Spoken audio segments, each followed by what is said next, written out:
Assalamualaikum warahmatullahi wabarakatuh. Salam sejahtera bagi kita semua.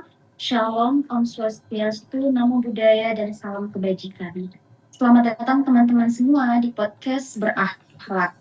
Senang sekali rasanya saya bisa menemani ruang dengar Anda hari ini. Pada kesempatan kali ini, kami dari Latsar CPNS Gelombang 8 Angkatan 49 Kelompok 2 akan mengupas tuntas salah satu core values ASN berakhlak yang sangat krusial dalam menjaga stabilitas dan kenyamanan lingkungan kerja, yaitu harmonis. Kita tahu Indonesia ini adalah negara yang luar biasa kaya akan keberagaman, suku, ras, agama, hingga budaya. Di dalam birokrasi pun, kita menghadapi keberagaman latar belakang pegawai dan masyarakat yang kita layani. Nah, disinilah nilai harmonis memegang peranan penting agar pelayanan publik tetap berjalan prima tanpa sekat ego sektoral. Hari ini saya tidak sendiri, sudah hadir di studio virtual kita 3 narasumber hebat, Uda Leo, Ridel, dan Indra, yang siap membedah nilai harmonis ini menggunakan pendekatan 5W plus 1H, lengkap dengan contoh tokoh inspiratif dan kisah sukses organisasi. Mari kita sapa terlebih dahulu. Halo rekan-rekan narasumber, bagaimana kabarnya hari ini? Halo moderator, puji Tuhan, kabar baik dan sehat. Semangat sekali bisa berbagi pada hari ini. Halo teman-teman semua, kabar baik. Topik hari ini seru banget nih. Melekat banget sama keseharian kita sehari-hari. Halo moderator dan teman-teman pendengar, kabar baik di sini. Sudah siap sharing dan diskusi seru nih. Luar biasa energinya, baik, tanpa perlu berlama-lama lagi. Mari kita mulai diskusi kita. Pertama-tama, saya ingin mengulik fondasinya dulu nih. Saya mau bertanya kepada Leo. Sebenarnya apa sih yang dimaksud dengan nilai harmonis dalam core values berakhlak? Karena kalau mendengar kata harmonis, orang seringnya teringat dengan keharmonisan rumah tangga. Nah, kalau dalam konteks ASN, bagaimana itu? Oke, terima kasih moderator. Betul sekali. Istilah harmonis memang luas ya. Namun dalam konteks core values ASN berakhlak, harmonis diartikan sebagai sikap saling peduli dan menghargai perbedaan. Nah, secara harfiah itu ada 3 panduan perilaku utama atau kode etik dalam nilai harmonis yang wajib kita pahami. Yang pertama itu ada menghargai setiap orang apapun latar belakangnya. Kemudian yang kedua itu suka menolong orang lain. Kemudian yang ketiga ialah membangun lingkungan kerja yang kondusif. Nah, jadi seorang ASN, harmonis itu bukan sekedar yang penting tidak bertengkar, nah, tapi melainkan sebuah kesadaran aktif untuk merangkul perbedaan pendapat, perbedaan suku, ras, agama, demi tercapainya sinergi dalam bekerja. Oh, menarik sekali ya. Berarti kuncinya ada pada keaktifan kita peduli ya, bukan sekedar pasif menghindari konflik. Ya, betul sekali. Harmonis itu merupakan tindakan nyata. Ketika ada kerja kita yang kesulitan, kita tawarkan bantuan tanpa melihat dia dari suku apa atau golongan berapa. Kemudian ketika ada perbedaan pendapat saat rapat, kita mendengarkan dengan kepala dingin, bukan menyerang personalnya. Nah, itu esensi dari harmonis. Baik kalau begitu, masih ke Leo nih.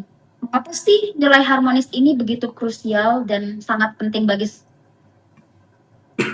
Pasti akan toksik, komunikasinya mampet dan koordinasinya pasti akan berantakan.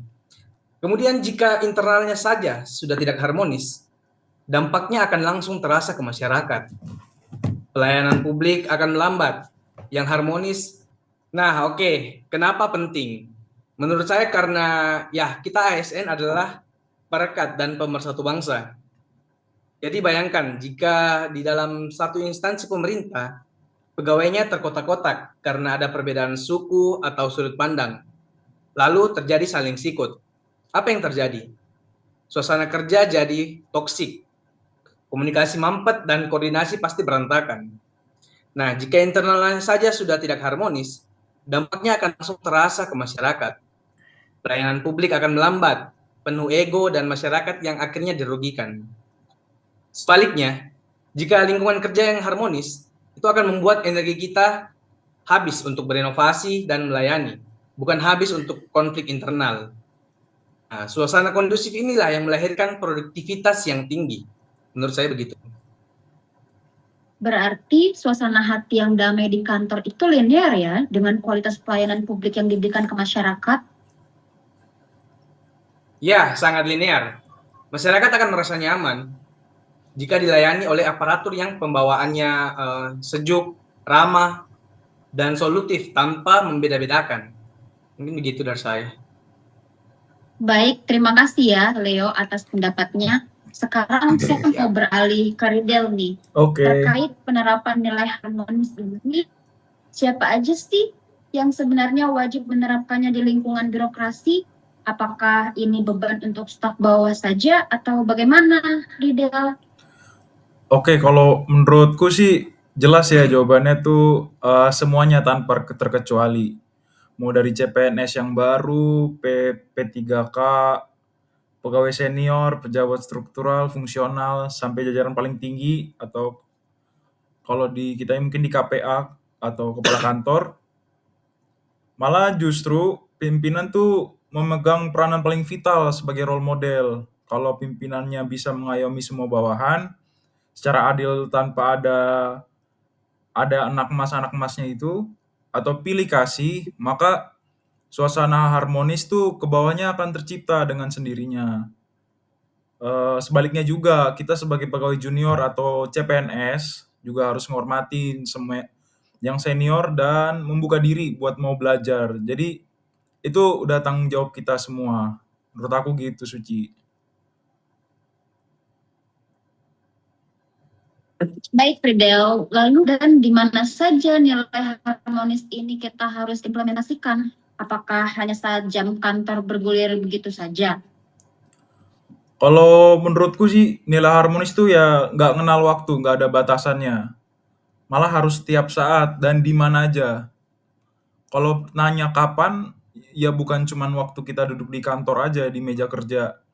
Tapi saat tensi rapat lagi tinggi nih, kan karena ada perbedaan argumen, saat kita harus mengambil keputusan krusial di bawah tekanan, saat melayani komplain dari masyarakat yang lagi marah, bahkan saat kita berinteraksi di media sosial di luar jam kerja.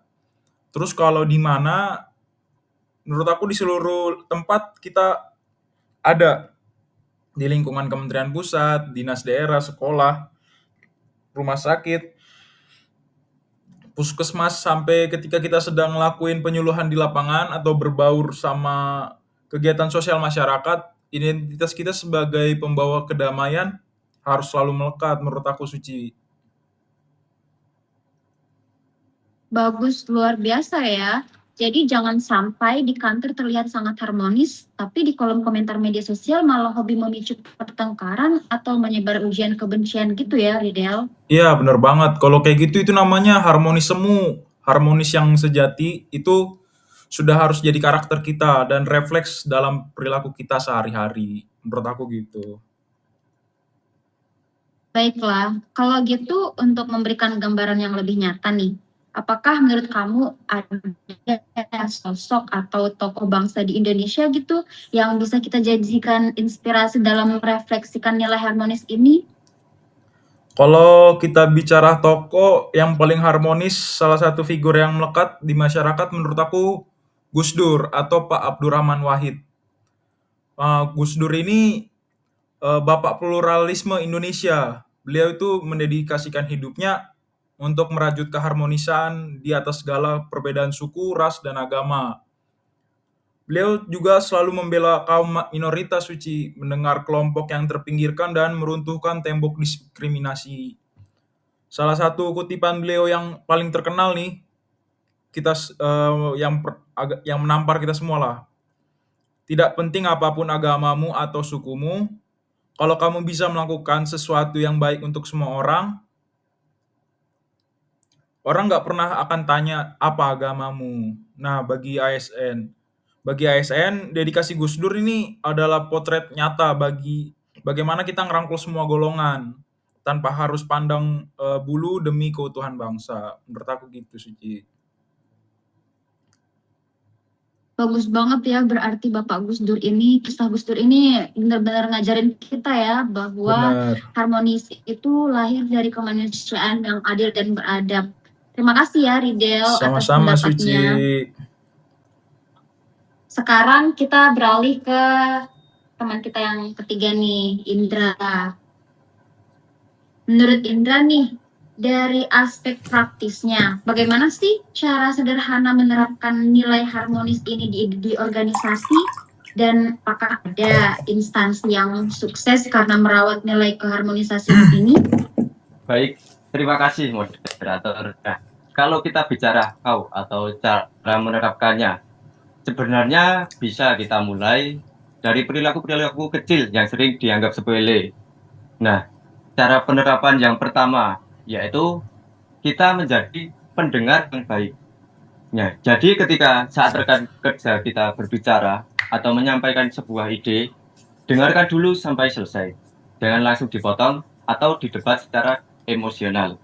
Nah, lalu untuk cara yang kedua yaitu saling menyapa dan tersenyum. Nah, jadi di sini membangun kultur komunikasi yang hangat di koridor kantor itu penting. Nah, lalu untuk cara yang ketiga, yaitu membantu tanpa diminta. Ketika kita melihat rekan satu ruangan kewalahan menyelesaikan tugas pelayanan, kita akan secara sukarelawan menawarkan bantuan jika tugas kita sendiri sudah selesai. Jadi poinnya di sini kita menyelesaikan tugas utama kita terlebih dahulu, baru kemudian kita membantu rekan kerja yang lain. Lalu yang keempat, yaitu menghindari gosip atau rumor sih. Nah, di sini kita jangan ikut menyebarkan berita burung yang bisa memecah belah kekompakan tim di kantor. Nah, lalu terkait contoh sukses organisasi, kita bisa berkaca pada transformasi Kementerian Keuangan atau Kemenkeu. Nah, jadi Kemenkeu memiliki program internal yang sangat kuat terkait diversity atau inclusion, yaitu keberagaman dan inklusi. Nah, jadi mereka sadar bahwa pegawainya berasal dari Sabang sampai Merauke dengan latar belakang penempatan yang dinamis. Melalui kolaborasi antar unit yang harmonis, menghilangkan silo-silo ego sektoral antar direktorat jenderal seperti Direktorat Jenderal Pajak, Bea Cukai, dan Perbendaharaan. Mereka berhasil menciptakan sistem kerja yang terintegrasi. Lalu bagaimana dengan hasilnya? Sebuah reformasi birokrasi mereka berjalan sukses. Pengelolaan keuangan negara makin transparan, dan mereka sering menjadi benchmark bagi instansi lainnya. Hal ini membuktikan kalau internalnya harmonis, kinerjanya pasti akan melejit. Betul sekali ya, terima kasih ya Indra atas tempatnya. Jadi kerja tim yang solid berakar dari hubungan yang harmonis gitu ya. Nah, selanjutnya ini nih pertanyaan yang paling ditunggu-tunggu oleh rekan sesama peserta laksar. Kita kan masih berstatus sebagai CPNS nih, yang akan segera 100% masuk penuh ke unit kerja masing-masing. Bagaimana sih Indra langkah konten kita nih sebagai CPNS untuk menyebarkan virus harmonis di tempat kerja? Nah, jadi Mbak Suci, saya sebagai seorang CPNS dan kita adalah darah baru di instansi. Nah, langkah awal yang paling tepat adalah menurunkan ego kita masing-masing dan perbanyak adaptasi dengan lingkungan kerja. Nah, kemudian pertama yang dapat kita lakukan yaitu hormati budaya kerja lokal yang ada, hormati para senior dan pimpinan. Namun, kita tetap bawa perubahan positif dengan cara yang santun. Lalu, untuk langkah yang kedua, jangan membuat kubu atau geng-gengan di kantor. Berbaulah dengan siapa saja, baik sesama CPNS, pegawai senior, maupun tenaga penunjang lainnya seperti pramubakti atau satpam. Ingat, menghargai semua orang tanpa memandang kasta jabatan. Nah, lalu langkah yang ketiga yaitu kita aktif terlibat dalam kegiatan kebersamaan di kantor. Misalnya kerja bakti, Jumat bersih, olahraga bersama, atau sekedar makan siang bareng. Nah, hal-hal kecil seperti ini mempererat ikatan emosional yang harmonis. Lalu langkah yang keempat, yaitu ketika ada sebuah konflik kecil atau ketegangan, posisikan diri kita sebagai jembatan atau penengah yang netral, bukan malah memperkeruh suasana. Jika kita konsisten melakukan ini, maka kita tidak hanya diterima dengan baik, tetapi kita juga ikut berkontribusi membangun lingkungan kerja yang sehat. Dan terima kasih Mbak Siti. Terima kasih Indra, terima kasih ya teman-teman semua yang telah hadir pada case kita kali ini. Luar biasa sekali pemaparan dari kalian bertiga guys. Tidak terasa diskusi kita mengalir begitu dalam dan memberikan banyak insight baru bagi kita semua. Dari obrolan seru kita hari ini, kita bisa menarik kesimpulan yang sangat indah. Nilai harmonis bukan sekedar tentang hidup berdampingan tanpa konflik, melainkan tentang bagaimana kita merayakan perbedaan, mengulurkan tangan untuk saling menolong, dan menciptakan ruang kerja yang sejuk serta inklusif. Karena birokrasi yang hebat bermula dari kolaborasi yang erat, dan kolaborasi yang erat hanya yang harmonis.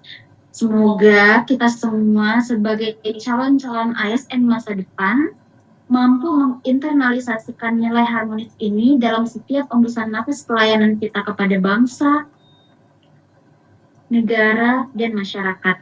Saya selaku moderator, berkat seluruh narasumber hebat kita hari ini mengucapkan terima kasih banyak atas perhatian dan waktu para pendengar setiap podcast berakhlak. Mohon maaf jika ada salah kata. Kita tutup dengan salam. Wassalamualaikum warahmatullahi wabarakatuh. Salam harmonis untuk Indonesia.